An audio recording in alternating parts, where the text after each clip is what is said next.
I guess uniform, not unique. They'll be unique and uniform, whatever.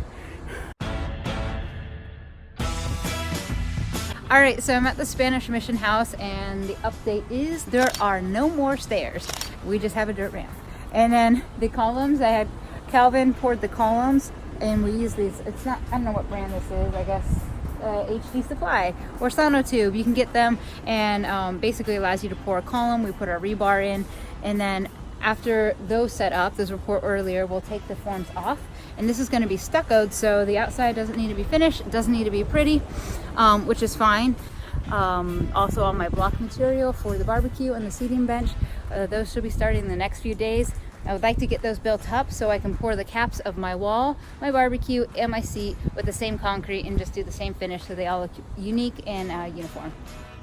All right, so here's our footing for the side of the steps. You can see the ramp, that's where the steps are gonna go, but we wanna pour our footing, and then we're gonna use the blocks right over here. We're gonna set those on the concrete here, and then we're gonna start building up this wall to connect with our pillar, and then we'll probably start our retaining wall next. So we wanna do all this before we pour our stairs, so that way we can pour our caps and not make a mess, because this is gonna have a cap, and I don't wanna make a mess on those stairs, so the stairs will come after.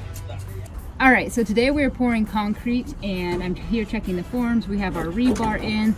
The rebar we put into all of our concrete caps and just concrete in general because it helps the tensile strength, which is the strength over like a span of space.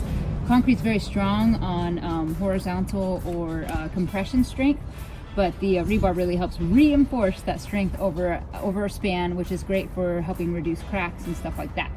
This is gonna be a fat slab. It's gonna be 4 inches, so it's gonna be dramatic. And to make it even more bold, we're going with a dark gray, which is a little bit of a design risk, I'm not gonna lie. I'm excited about it though. It's gonna bring that drama that we're looking for.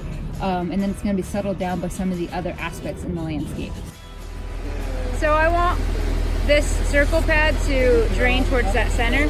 So the sides are gonna be a little higher. It's gonna drain towards that hole, so when I put the pot on it, I don't have water leaking off the sides. Because especially out here in California, we have a lot of calcium, a lot of minerals in our water, so if it keeps going over one side, you're gonna see that. So I'd rather all that water go through there, and then that PVC pipe shoots out into the garden.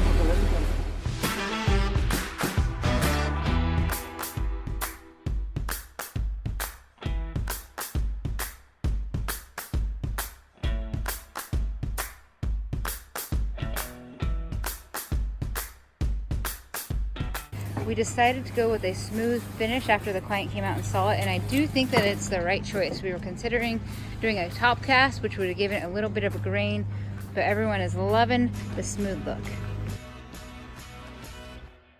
Oh, I am excited to see this. Dang. Lorenzo's right now working on the forms and the grade for the new stepping stones or stepping pads that will be here. You can see that awesome diamond pattern of the entrance stairs, and you kind of see those are triangles, obviously not the same, but it kind of has that same architectural element. So concrete's happening, there's a lot going on. We have a lot of finishers here, which you need because you only get that one shot again with concrete. This is 3,000 psi, 2,500 psi, which you usually use on a sidewalk.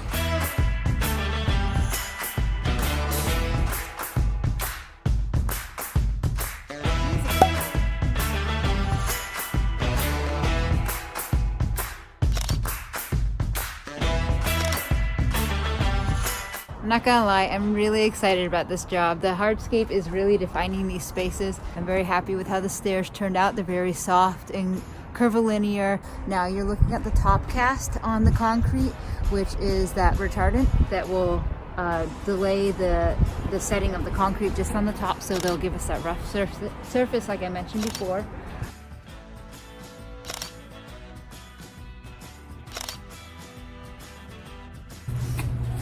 Okay, so I'm super excited. It's time to plant the pavers. I've been wanting to do this since the very beginning, but it would have been a bad idea to do it because we would have had people walking through here, trampling it and bringing materials and dropping dirt and DG and running it over with a wheelbarrow and all that.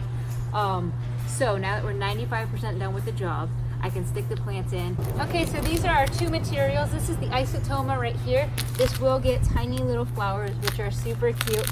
And this is the baby tears. They're so light and fluffy. They look very similar. They're a little bit different in color.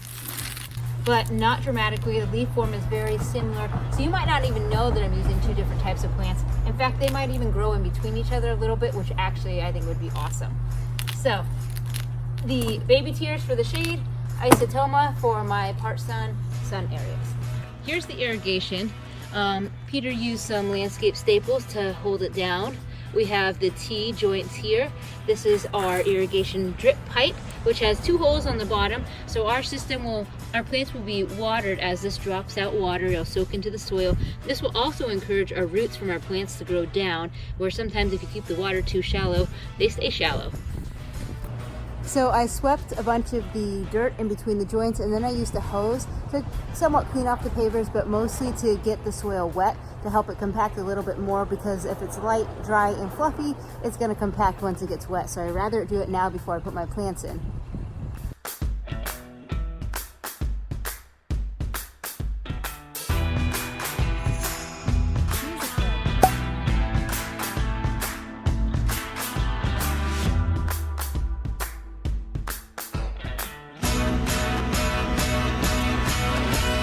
Alright, that's going to do it for this project. So this started as an overgrown yard that was pretty neglected. The stairs were completely falling apart. So adding the new steps, the new path with the diamonds in between and the plants growing really completely changed the aesthetic of the front. And then of course we have the other area where they had the existing saltillo patio, but it wasn't much to look at. By adding that bench, we have a fire pit now, and it really creates a functional space that they can really use and enjoy. Before, that garden area was just overgrown and there really wasn't a lot going on. So we cleared it out and then we freshened it up with a brand new landscape, adding in some architectural details like the concrete balls and then a few ceramic planters, and of course finishing off the space with a cedar bench at the end. Kind of gives you a visual draw for the end of our brick mosaic pathway. From the premier editing studios of Sarita Landscapes, I'm Sara Bendrick. Thank you for watching.